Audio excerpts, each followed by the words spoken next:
அதில் அகநானூறு என்று சொல்லக்கூடிய நூலில் 368வது பாடலாக மருத இளநாதர் அப்படிங்கிற ஒரு சங்க காலத்தில் வாழ்ந்த ஒரு புலவர் இந்த பாடலை பற்றி சொல்லி வச்சு போயிட்டார்.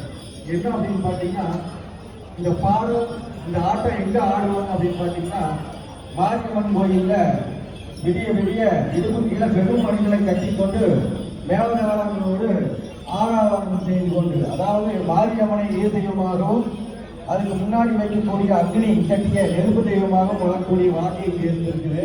அதைத்தான் கொங்கர் மணி அறை ஆத்து மருகினாடும் கொங்கர் மணி அறை ஆத்து மருகினாடும் உள்ளே விளைவின் அண்ணு அலர்கின்றதே அது பல வாய்ப்பட்டு அப்படின்னு சொல்லியிருக்காங்க.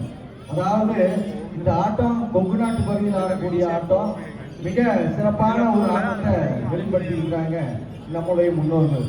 அதனால இந்த அழகராஜ பெருமாள் இந்த கலாரியை எழுந்தது எல்லாருக்கும் எல்லா வளங்களையும் கொடுக்கணும்னு சொல்லிட்டு இது மக்களுக்கான அடுத்த ஆட்டம்.